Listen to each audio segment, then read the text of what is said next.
अगर नरेंद्र मोदी जी कश्मीर से कन्याकुमारी तक कहीं से भी चुनाव लड़ सकते हैं, और खास तौर पे अगर वो कश्मीर से चुनाव लड़ेंगे तो इन ऑपोजिशन पार्टीज की जो प्रोपेगेंडा करते हैं इनकी जमानत जब्त हो जाएगी।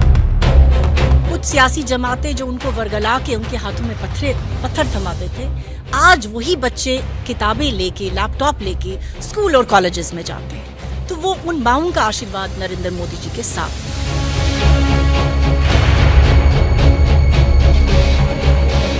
जो आज दिन तक नहीं हुआ, खासकर मुस्लिम लेडीज़ के लिए उनको राइट नहीं मिले, ट्रिपल तलाक का जो सब चल रहा है यहाँ पे, पहले तो ऐसा कुछ मिला ही नहीं है यहाँ पे लेडीज़ को।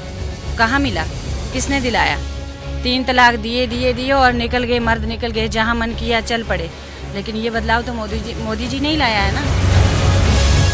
खास करके लेडीज़ बिल्कुल अंदर ही दबी हुई थी।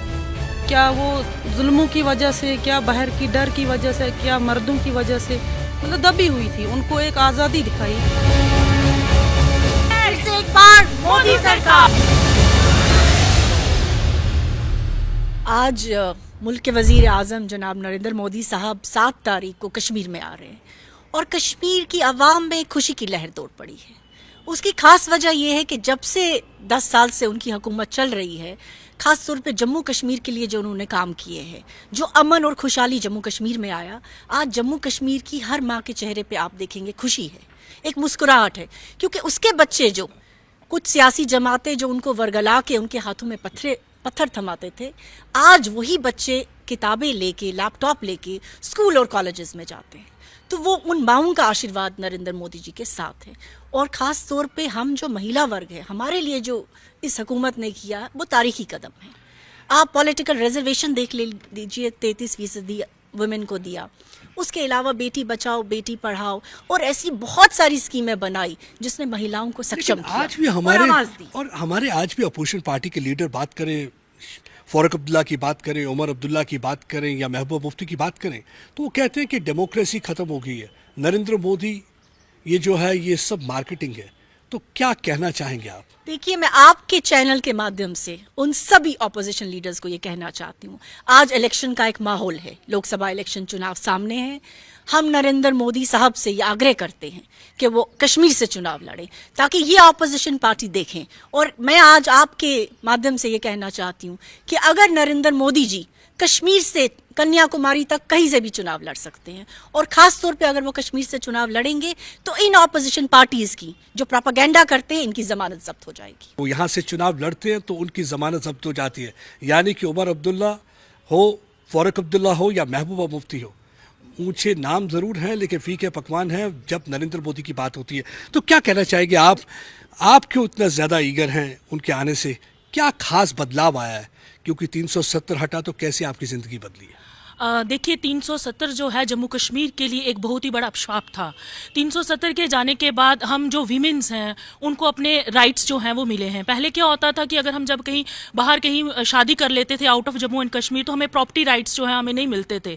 लेकिन अब जो है हमें सही मायने में लगा है कि अब हमारे जम्मू कश्मीर की जो महिलाएँ हैं उनको अपने राइट्स मिले हैं। और जम्मू कश्मीर की सिख लेडी होने के नाते, एक सिख धर्म से बिलोंग करते हुए, हम रोज़ यही अरदास करते थे कि हमारे जितने भी हमारे गुरुद्वारे हैं जिनके हमें दर्शन दीदार नहीं होते हैं, तो मोदी जी ने ऐसा किया कि अब हम हर सिख बच्चा, चाहे और भी धर्म के लोग क्यों ना हो, हम अपने जितने भी रिलीजियस प्लेसेस हैं जो हैं हमारी कंट्री से बाहर हैं, हम वहाँ पर जाकर, जैसे करतारपुर कॉरिडोर उन्होंने खोला, हम वहाँ पर जाकर जो है उनके दर्शन दीदार कर सकते हैं। और हम मोदी जी का बहुत शुक्रिया करते हैं। सबका साथ, सबका विकास, सबका विश्वास। और देखिए, ये जो ग्रुप की मैं बात कर रहा हूँ इसमें आप देखेंगे कि ज़्यादातर मुस्लिम समुदाय की महिलाएं हैं, कुछ सिख समुदाय की भी हैं, लेकिन सबसे इम्पॉर्टेंट चीज़ है कि जगह जगह से यहाँ आए हुए हैं। यहाँ हमारे साथ एक यंग आर्टिस्ट भी है, उनसे भी बातचीत करने की कोशिश करेंगे। क्यों इतना ज़्यादा है कि लोगों को एक प्यार है, दिल की धड़कन क्यों नरेंद्र मोदी बनते जा रहे हैं? सर, बनना तो है ही है, क्योंकि जो आज दिन तक नहीं हुआ, खासकर मुस्लिम लेडीज़ के लिए उनको राइट नहीं मिले, ट्रिपल तलाक का जो सब चल रहा है यहाँ पे, पहले तो ऐसा कुछ मिला ही नहीं है यहाँ पे लेडीज़ को। कहाँ मिला, किसने दिलाया? 3 तलाक दिए और निकल गए, मर्द निकल गए, जहाँ मन किया चल पड़े। लेकिन ये बदलाव तो मोदी जी नहीं लाया है ना। जम्मू कश्मीर में क्या दिखा बदलाव आपने? खासकर हम आर्टिस्टों का, मैं तो एक आर्टिस्ट हूँ, मैं उस टॉपिक पे भी बात करती हूँ कि हमें तो बाहर निकलना भी मुश्किल था। अगर हम कुछ आर्ट करते या हमारे सपने होते थे कि हाँ हम भी फिल्म स्टार बने, या हमें बाहर नहीं निकलने देते थे। अगर घर वाले इजाज़त देते थे तो लोग, पब्लिक नहीं देती थी। लेकिन आज हम बिना झिझक अगर कहीं भी काम कर रहे हैं तो वो मोदी जी के आशीर्वाद से कर रहे हैं। हमें खुशी है कि अगर 370 नहीं टूटता, जो राइट्स हमें मिले हैं वो कभी नहीं मिलते। कैसे बदलाव आया है जो आप देखते हैं कि अगर हम गांव की बात करें तो आपकी जिंदगी में कैसे बदलाव आया है जो आपको लगता है कि नरेंद्र मोदी के आने से ये पिछले 4-5 साल में यहाँ पे आपको दिख रहा है? पहले तो मैं सबसे पहले शुक्रिया करूँगी नरेंद्र मोदी साहब का, जो हमारे प्राइम मिनिस्टर हैं और बहुत ही अच्छे प्राइम मिनिस्टर हैं। 10 सालों में बहुत ही अच्छा उन्होंने जीना सिखाया, यहाँ JNK के लोगों को जीना सिखाया कि बाहर निकलना कैसे है, बाहर की दुनिया कैसी है। क्योंकि हम खास करके लेडीज़ बिल्कुल अंदर ही दबी हुई थी, क्या वो जुल्मों की वजह से, क्या बाहर की डर की वजह से, क्या मर्दों की वजह से, मतलब दबी हुई थी। उनको एक आज़ादी दिखाई और पूरा हक दिया उनको। क्या पढ़ाई का, हमारी बच्चियां पढ़ नहीं सकती थी। हमारे कश्मीर में तो, मैं उस इलाके से हूँ, शोपियान के इलाके से हूँ, जो माना जाता है पूरे JNK में, जहाँ पे बिल्कुल बाहर निकलना क्या, निकाब के बगैर कोई लड़की, उसकी आंखों के बगैर कुछ नहीं दिखना चाहिए था। वहाँ पे आज आराम से खुल के स्कूल जा सकती हैं बच्चियाँ, पढ़ सकती हैं बच्चियाँ। हमारे यहाँ पे मतलब नई नई स्कीमें लॉन्च की प्राइम मिनिस्टर ने, जो कि अभी मतलब जिसका फ़ायदा पूरा JNK उठा रहा है। और ख़ास करके उन्होंने औरतों पे बहुत ही ज़्यादा तवज्जो दी कि औरतें खुल के जिएं, खुल के पढ़ें, निकलें, एजुकेशन ले। हमारे बच्चे आज हर एक काम में हिस्सा ले रहे हैं।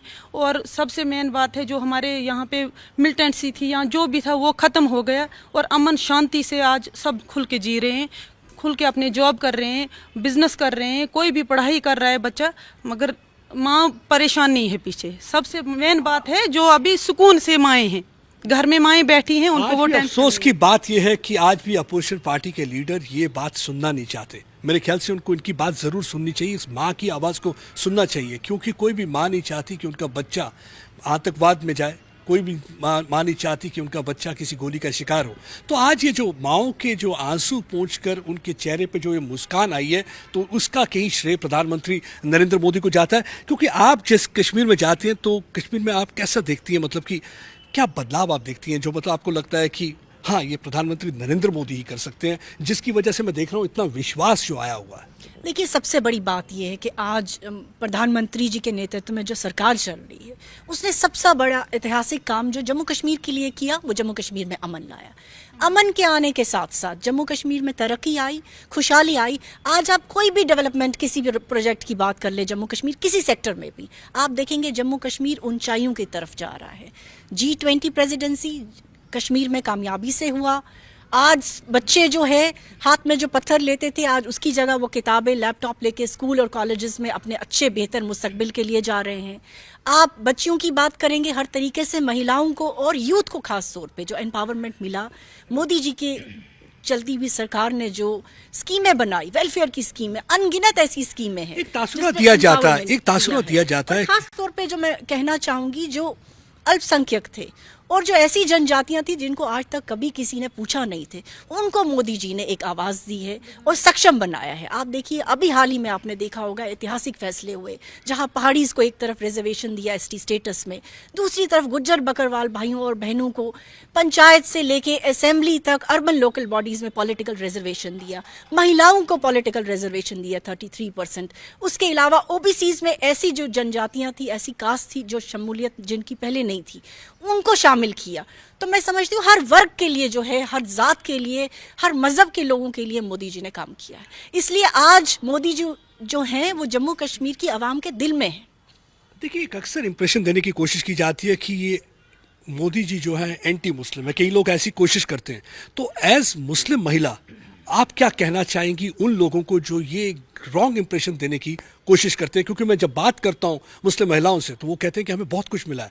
तो आप क्या कहना चाहेंगे? देखिए, मैं आपसे ये सवाल करना चाहती हूँ, आप बताइए कि मोदी जी की सरकार ने जितनी वेलफेयर स्कीम्स बनाई हैं, क्या किसी वेलफेयर स्कीम में ये है कि माइनॉरिटीज़ में, खासतौर पे जो मुस्लिम महिलाएं या युवा या मर्द हजरात हैं, उनको स्कीम का फ़ायदा ना नहीं पहुंचा? किसी स्कीम का आप नाम ले लीजिए, हर स्कीम का फायदा हर वर्ग को, हर मजहब के इंसान को पहुंचा।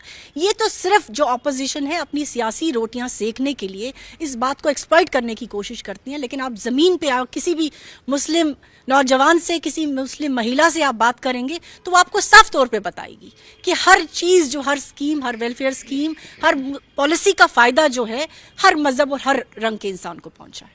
आप कैसे देखते हैं?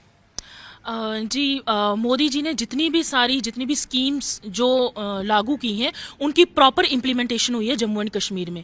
बल्कि जिस पहले में और आज में क्या बदलाव दिखता है? क्योंकि जब हम बात करते हैं पहले, आप देखते हैं अनुच्छेद 370 हटने से पहले और अनुच्छेद 370 हटने के बाद क्या बदलाव आपको दिखा कश्मीर में? इसमें टोटली जो हम देखें, टोटली एक बदलाव है। जिस तरह की हम डेवलपमेंट की बात करें तो सड़कें जो हैं उन जगहों पर भी पहुंची हैं जहां पर कभी किसी ने सोचा भी नहीं था कि हम जो है सड़क में जो है अब अस्पताल पहुंचेंगे। इवन कि जम्मू में भी एम्स दिया, कश्मीर में भी दिया, IIT कॉलेजेस दिए। अब हमें भी यही लगता है कि अब हमें कहीं लुधियाने नहीं जाना पड़ेगा, चंडीगढ़ नहीं जाना पड़ेगा। अगर हमारा कोई बीमार होगा तो हम उनकी जो है ट्रीटमेंट जो है जम्मू में ही चलेगा। इवन हमारे बच्चों को भी जो है अब बाहर साइलेंट रेवोल्यूशन की तरह है। देखिए, एक साइलेंट रेवोल्यूशन जो शुरू हो चुका है। साइलेंट रेवोल्यूशन कैसे? चाहे हम बात करें हेल्थ सेक्टर की बात करें, चाहे हम बात करें एजुकेशन सेक्टर की। आप देखिए जम्मू में 3 चीज़ें हो चुकी हैं, जैसे एम्स देख सकते हैं, IIT देख सकते हैं, IIM। उसी तरह कश्मीर में आप देख सकते हैं एम्स है, उसी तरह IIT है। तो यानी कि अब हमारे बच्चों को बाहर नहीं जाना होगा, वो यहाँ पे ही पढ़ाई कर सकते हैं। और सबसे बड़ी चीज़ है कि स्कूल खुले रहते हैं। हमारे साथ यहाँ एक छोटी अध्यापक, छोटी शिक्षक हैं, उनसे भी बातचीत करने की कोशिश करते हैं। क्या बदलाव लगा आपको? उनकी वजह, मोदी जी की वजह से काफ़ी सारे बदलाव आए हैं। जैसे कि पहले स्कूल बंद रहते थे, अब स्कूल खुले रहते हैं। पहले जैसे कि डॉक्टर शनाक गनाई ने बोला, पत्थर लेके बच्चे स्कूल में जाते थे, अब वो ऐसा कुछ भी नहीं, अब शांति है। पहले तो कई महीनों स्कूल बंद रहते थे, अब मोदी जी की वजह से स्कूल खुले रहते हैं, हम पढ़ सकते हैं अच्छे से।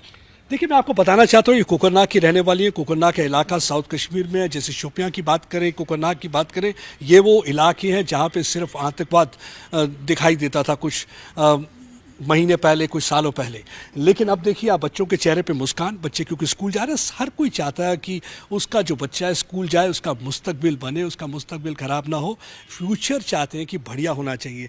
आप क्या कहना चाहेंगे? थैंक यू कहना चाहेंगे मोदी जी? मैं मोदी जी को थैंक यू कहना चाहूँगी, क्योंकि उनकी वजह से काफ़ी प्रॉफिट हुआ है। कि जैसे कि हमारे गांव में आज से पहले रोड नहीं था, पानी नहीं था, लाइट नहीं था, कुछ भी नहीं था। जब से वो आए, मोदी जी आए, तब से हमारे गांव में रोड भी है, पानी भी है, लाइट भी है, घर घर है। आज से पहले जब तक हम हॉस्पिटल पहुँचते थे तब तक बंदे ख़त्म हो जाते, डेड हो जाते थे। अब हमारे अपने गाँव में स्कूल है, हॉस्पिटल है, कॉलेज भी दे रहे हैं।